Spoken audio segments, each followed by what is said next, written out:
ఈరోజు జైత్యాల్ నియోజకవర్గంలోని అన్ని మండలాలు పట్టణాల్లో ఉన్నటువంటి మా బీఆర్ఎస్ నాయకులతోటి కలిసి కలెక్టర్ గారికి ఇందిరమ్మ ఇండ్ల సర్వే గురించి వినతి పత్రం ఇవ్వడానికి రావడం జరిగింది.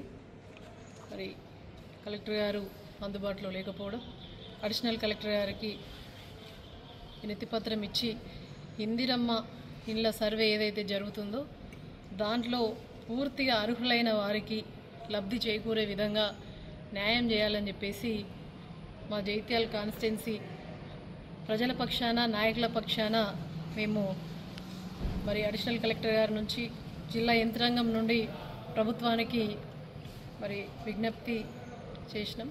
ఈరోజు చూసినట్టయితే దాదాపు హడావిడి సంవత్సరం నుంచి కూడా ప్రజాపాలన దరఖాస్తులు తీసుకున్నారు.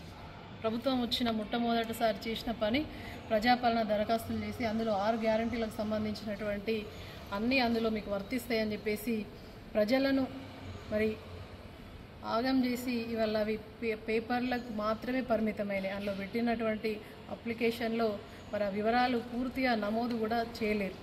అప్లికేషన్లనేమో ఇందిరమ్మ ఇల్లుకు ఎలిజిబుల్ అని చెప్పేసి ట్రిక్ చేసి ఉన్నది అర్హురాలు. కాకపోతే నిజానికి సర్వేకి వచ్చేటప్పటికి చూస్తే దాంట్లో మాత్రం పేరు లేదని చెప్పేసి అధికారులు చెప్తే వాళ్ళు ప్రజలు ఆవేదన వ్యక్తం చేస్తూ ఉన్నారు, చాలా బాధతోటి ఉన్నారు.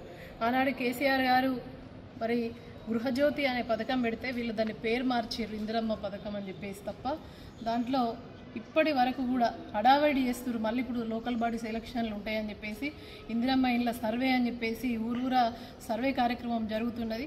మరి అప్లికేషన్ పెట్టుకున్నాం, మళ్ళీ సర్వే చేసేటప్పుడు పేరు లేదు అని చెప్పేసి అధికారులు చెప్పడంతో అక్కడ ఉన్నటువంటి మరి అర్హులైన నిరుపేదలు, మరి ఎవరైతే లబ్ధి చెందాల్సినటువంటి నిరుపేదలు మరి ఆందోళన చెందుతూ ఉన్నారు, ఇబ్బందులకు గురవుతూ ఉన్నారు. కాబట్టి నిజంగా అర్హులైన వారిని గుర్తించి మళ్ళీ రీఅప్లికేషన్ తీసుకుంటారా, లేకపోతే అవే అప్లికేషన్స్ను మరి సాంకేతిక లోపం కారణం వల్ల ఈ విధంగా జరిగిందని చెప్పేసి మళ్ళీ టెక్నికల్ ఇష్యూ మళ్ళీ పునరావృతం కాకుండా మళ్ళీ దాన్ని రీఎంట్రీ చేస్తారా, రీఅప్లికేషన్ చేస్తారా, మేము అడిషనల్ కలెక్టర్ గారికి చిన్న రిక్వెస్ట్ చేయడం జరిగింది.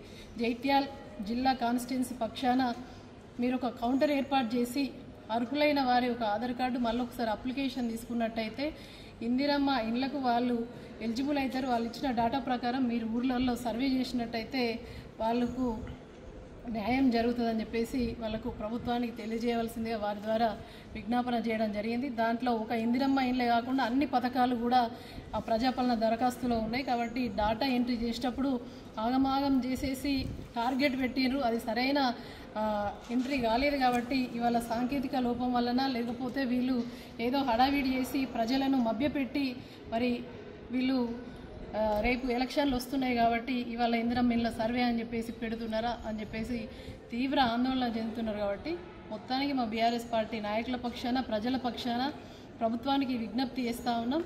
దయచేసి నిజమైనటువంటి నిరుపేదలు అర్హులైన వారికి ఈ యొక్క ఇందిరమ్మ ఇండ్లు మరి సొంతింటి కళ నెరవేరాల్సిందిగా మరి బాధితుల పక్షాన మేము ప్రభుత్వాన్ని రిక్వెస్ట్ చేస్తూ ఉన్నాం, డిమాండ్ చేస్తూ ఉన్నాం అని తెలియజేస్తూ మరి ఇవాళ రేవంత్ రెడ్డి గారు ఏ సమీక్ష పెడతలేరు. మరి ఇవాళ ఇందిరమ్మ ఇండ్లు సర్వే చేస్తున్నారు. ఏ విధంగా సర్వే చేస్తారు, ఎన్ని మనకు ఏ జిల్లా వైజ్గా గ్రామం యూనిట్గా తీసుకొని మండల యూనిట్గా తీసుకొని ఎన్ని అప్లికేషన్లు వచ్చినాయి, దాని మీద ఒక్కసారి దేని మీద సమీక్ష లేదు. ఒకసారి సమీక్ష చేసినట్టయితే ఇటువంటి మైనస్లు పునరావృతం కాకుండా ఉంటాయి. కాబట్టి దయచేసి మరి రేవంత్ రెడ్డి గారికి మేము రిక్వెస్ట్ చేస్తూ ఉన్నాం, కనీసం ఒక రివ్యూ మీటింగ్ పెట్టండి. మరి ఎందుకు ఇలా జరిగిందో అని చెప్పేసి పూర్తిగా మీకు అవగాహన వస్తుందని చెప్పేసి తెలియజేస్తూ ఉన్నాం. Thank you.